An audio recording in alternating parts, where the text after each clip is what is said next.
اللهم اشرح صدورنا ويسر أمورنا واستر عيوبنا. اللهم بارك لنا في أولادنا وأموالنا.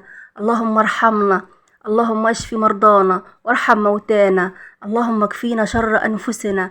اللهم ارض عنا يا أكرم الأكرمين. الدعوات لي وللسامعين. اللهم صل وسلم وبارك على سيدنا محمد وعلى آله وأصحاب أجمعين. ازيكم كلكم جميعا يا رب تكونوا بأحسن صحة وأحسن حال. وحشتوني كتير كتير من الفيديو اللي فات. النهاردة إن شاء الله كده فيديونا حلاوة الفيديو في نهاية إن شاء الله. يعني حلاوة الفيديو بتاعنا ده في النهاية هنعمل فطير، هنشوي جناديل أو هنشوي ذرة يعني احنا وهنكنس وهننضف ونغسل مواعين. يعني الفيديو ما شاء الله فيديو رائع كده، كل نشاط وطاقة ايجابيه وكل حاجات حلوه ومعلومه حلوه ان شاء الله، وحاجات حلوه كتيره في الفيديو. خليكم بس معانا لاخر الفيديو علشان تستمتعوا باللقطات الحلوه اللي في الفيديو. وكمان متنسناش بالاعجاب، واللي بيشوف قناتنا لاول مره يشترك لنا فيها ويفعل الجرس ويضغط على كلمه الكل علشان اي جديد احنا ننزله يوصل على طول. احنا قناتنا قناه ريفيه، محتوانا ريفي. اي حاجه بنقدمها في قناتنا فهي ريفيه، بتتكلم عن حياه اهل الريف والتراث القديم وجداتنا ازاي كانوا عايشين وشغلوا مع الكون وفرن الطين والحياه البسيطه الطبيعيه، حياه اهل زمان اللي كلها رضا. فبصوا كده، انا بدات اول حاجه زي ما انتم عارفين واللي متابعيني على طول، الناس اللي متابعاني من زمان عارفه انا اول حاجه اعملها ان انا بنظف المكان اللي انا هقعد فيه. هعمل بقى غدا، هشوي ذره، هعمل شاي، المهم ان انا اول حاجه اعملها ان انا ببدا بنظافه المكان الاول. فزي ما انتم شايفين كده خدت المكان كله كنس من اول المطبخ اللي هو في البوتاجاز والحوض والحاجات اللي جوه، اللي المطبخ اللي انتوا عارفينه جوه ده، كنس من اول المطبخ. والحته التانية دي اللي عند الفرن بكنسهم كده وبرش الحته دي رشه كده عشان الشمس وعشان التراب وعشان تعمل هوا كده للمكان واحنا قاعدين فيه يعني. فدي كان اول حاجه انا ببدا بيها ان انا اعمل كده. ابقى عندي شويه مواعين بقى المهم واقعد اصبنهم وانضفهم واخليهم كده بيلمعوا وانضف الحوض. وبعدين بقى اشوف نفسنا، اشوف احنا هنتغدى ايه وابدا ان انا ابدا في الغداء واعمل يعني الغداء.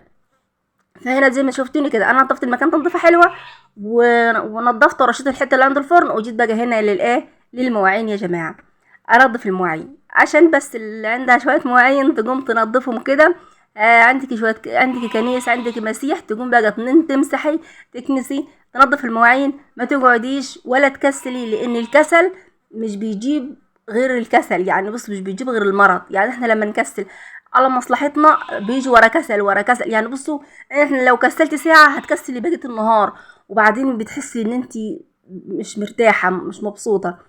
فانت لما تقومي كده تتنشطي وتتغلب على الشيطان وتقولي اعوذ بالله من الشيطان الرجيم، وتقومي تتغلب على الشيطان وتقضي كل مصالحك، فباذن الله بامر الله ما كانك ما عملتيش اي حاجه، مش هتحسي باي حاجه. دي مصالحنا مفروضه علينا، احنا هنهرب منها على فين؟ دي حاجه احنا لازم نعملها ونعملها باتقان، ولازم ننظف بيتنا باتقان وننظف مواعيننا باتقان، وحاجتنا لازم نعملها باتقان، لان احنا مش بنعملها كده وبس، لا ده احنا بناخد عليها حسنات. يعني مصالحنا في بيوتنا لما بنتقنها وبنعملها باخلاص فبناخد عليها حسنات، وكمان هي بتمنع عننا سيئات كتيره قوي لو احنا كنا فاضيين وقاعدين. فبنعمل حاجات فبنغلط، نجيب سيره حد، نقعد نتكلم على حد، مش عارف ان احنا لما نكون ملهيين في مصالحنا فبنكون كده خلاص مفيش اي حاجه، بنقعد نقضي مصالحنا، نشوف شغل بيتنا، بنشوف ولما بكون كده وقت الصلاة نصلي فاضيين شوية نقرا شوية قرآن. فاحنا كده بنتلهى عن حاجات تاني وحشة، وبنتلهى في مصالحنا وفي حاجات حلوة احنا هنستفيد منها، وكده ربنا هيرضى علينا ان شاء الله باذن الله، لان احنا مصالحنا دي احنا بنعملها باتقان وبرضا وبقبول. يعني لازم تقومي تعمل مصلحه البيت بقبول وانت راضيه، ما تقوميش تعمليها وانت متضايقه ومخنوقه وتقولي لسه هعمل دي كلها. ما تبصيش للحاجه من بعيد، لا، ما تقعديش تبص للمواعين وهي محطوطه من بعيد، ما تقعديش تبص للمكان وهو مش نظيف من بعيد، لا، اعمل الحاجه وتوكل على الله، قول يا رب توكلت عليك، فان شاء الله هتلاقي ايد معينه معاكي. يعني اي مصلحه انت بتعمليها باذن الله في ايد بتكون معينه معاك. وانا والله جربت الحاجات دي كتير قبل كده. انا ساعات ببقى مهمده بطلان، يعني حاسه ببطل، حاسه بتعب، حاسه بهمد، مش قادره اقوم اعمل حاجه، واتاريه هو كلها بتبقى وسوسه الشيطان. وانا بقول ده انا حاسه ان انا يعني اليوم ده انا مش قادره اعمل حاجه، يعني بقول يمكن انا عندي تعب كده، مش عارفه نفسي.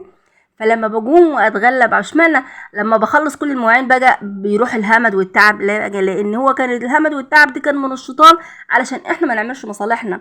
فلما بنتغلب بقى ونستعين بالله من الشيطان الرجيم ونقوم نعمل مصالحنا فما بنحسش باي همد ولا تعب، طالما احنا خلاص حطينا ايدنا في المصلحة واشتغلنا فيها فبتخلص بعون الله. بتلاقي ايد تاني خالص جامد معاكي. يعني انا ساعات ابقى واقفه كده اقول طب انا هعمل ده كله كيف، اول ما بعمل الحاجه ما بحسش بيها كأن حد كده عمل معايا الحاجه. فانت مجرد سبب وان شاء الله وربنا المعين، انت مجرد سبب في مصلحه البيت، انت بتيجي في كسبب ان انت تعمل المصلحه، بس ربنا هو اللي بيعين وبتتعاني في مصلحتك ومبتحسش باي حاجه. بس استعيني بالله واستعيني بالله من الشيطان الرجيم بس، واعملي كل مصالحك ان شاء الله تعمليها وانت مرتاحه. وعمر المصلحه ابدا ما كانت بتضر الصحه، يعني عمر لما احنا نقوم نقضي مصالحنا ولا نشتغل في بيوتنا عمرها ما كانت، بالعكس بل بتنشط الجسم. وربنا بيدي الصحة على قد الكمية الشغل اللي عندنا، يعني على قد كمية الشغل اللي في بيوتنا ربنا بيدينا صحة على قدها. انا عندي شغل كتير، عندي اكنس تحت مواشي يعني عندي مصالح اكتر من ناس تاني. مثلا انا ما زعلش واقول لا في ناس مرتاحه، انا عندي شغل اكتر، عندي مصلحه اكتر. لا، طب ده ربنا بيديني الصحه على قد المصلحه اللي موجوده، على قد تعب وربايه العيال، على قد كنيس، على قد مسيح، على قد الحاجه اللي انا بعملها في البيت هو ربنا بيديني صحه على قدها. فالحمد لله.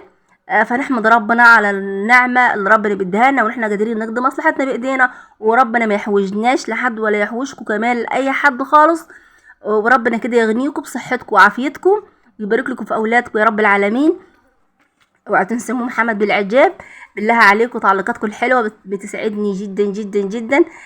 كلامكم الحلو، اي حد بيقول كلمه حلوه في حقي ربنا يجعلها في ميزان حسناتكم يا رب العالمين. يعني الناس اللي بتدعي لي والناس اللي بتقول يا رب محمد قناتك تكبر، يا رب يا محمد يرزقك ربنا، الناس اللي بتدعي لي دي كلها بقول لكم ربنا يجعلها في ميزان حسناتكم، وان شاء الله باذن الله ربنا يا رب يجعل اي كلمه تقولها في حقي في ميزان حسناتكم يا رب العالمين. ربنا يبارك فيكم في اولادكم يا رب. اللي عنده جروب بقى وعنده اصحاب وكده يشيرنا القناه ويشيرنا الفيديوهات عشان قناتنا تكبر وقناتنا تستمر ونفضل معاكم موجودين كده، ما نحبطش يعني ولا اي حاجه. فالحمد لله يا رب على كل حال. فطبعا احنا بقى لنا فتره كبيره جو شغالين في القناه دي وشغلنا كله متعب ومحتوانا كله متعب، بس الحمد لله.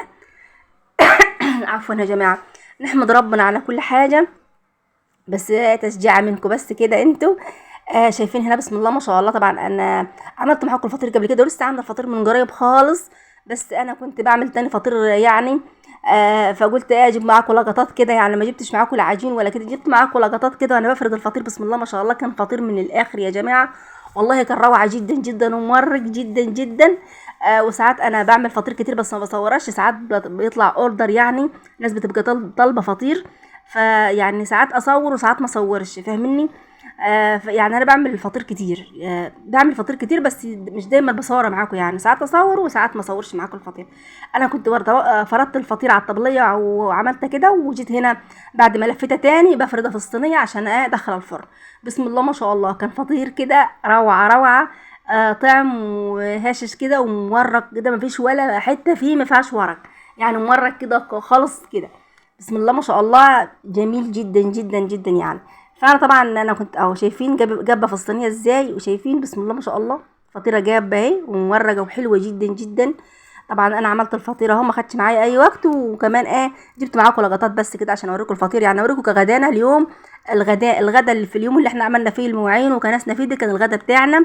بسم الله ما شاء الله حطينا عسل وحطينا جبنه قديمه وكان زي الفل. بسم الله ما شاء الله يعني. وهنا بدأنا بقى ان احنا نشوي ذره، كان في شويه ذره عندنا، فقلت بقى ولعت شويه حطب كده وقعدنا شويناهم عشان نتسلى فيهم كده، كانوا حلوين جدا يعني. وده عبودي، خلي بالكم التصوير اللي بيتهز ده كله كان تصوير عبودي، يعني اللي بيصورني يا جماعه ما فيش الا بس الحته اللي هي عند غسيل المواعين ده انا كنت حاطه التليفون على الحامل، بس اغلبيه التصوير ده اللي هو بيتهز وانتوا بتشوفوني وانا بكنس وكده ده كان تصوير عبودي عبد الرحمن. ربنا يخليه يا رب، بيسمع الكلام ومعايا في كل وقت، معايا في كل حاجه انا بعملها على طول، هو قاعد معايا في كل حاجه بعملها يعني، وبيحب يساعد في اي حاجه. فبقول له امسك يا عبد الرحمن التليفون، هو بيتهز مني عشان ايده بتوجع، ايده يعني فيها لفه كده، يعني دراعه فيه لفه بجنب كده، ان شاء الله ربنا يكرمنا يا رب ويعمل فيها عملية ويعني وان شاء الله تبقى تمام. هو مولود بيها كده، عمل فيها علاج طبيعي كتير بس ما جابش فايدة يعني، فبيتعب يعني لما بيكون ماسك التليفون ما بيقدرش يمسكه ويطول لان ايده بتتعب يعني. فباخد منها التليفون انا كده، انا كنت ماسكه التليفون انا وانا بصور وانا بشوي الذره كده. فبسم الله ما شاء الله اهو بنشوي الذره، ودي كان بقى الفيديو بتاعنا اهو. بسم الله ما شاء الله، يا رب يكون فيديوهاتنا بتعجبكم، يكون محتوانا بيعجبكم، يكون دايما خفاف عليكم، يكون دايما كده عند حسن ظنكم، ما نكونش تقال، ونكون نعرف نقدم لكم معلومه حلوه تستفيدوا منها، ونكون كده بندخل لكم طاقه ايجابيه ونشاط كده، علشان ما بحبش حد يتفرج عليا ويطلع ما يكونش خد اي حاجه. لازم تكونوا استفدتوا بحاجه علشان انا اكون مرتاحه نفسيا كده يعني. انا عايزه اللي يخش المحتوى يكون مستفيد بحاجه، معلومه عن الفطير، استمتاع بالجو وشوي الذره ده. وعايزه اقول لكم اتفضلوا كلوا معانا، والله لو قلت لكم كله كده لو اكلكم معانا ذره. فبسم الله ما شاء الله، دي كان الفيديو بتاعنا يا جماعه اهو. طبعا احنا عملنا فطير وغسلنا مواعين وكنسنا وعملنا ذره، وعبودي برضو جاي وراي هنا وانا بصور جاي تعملها هنا. يلا اترككم في رعايه الله، والسلام عليكم ورحمه الله وبركاته، مع الف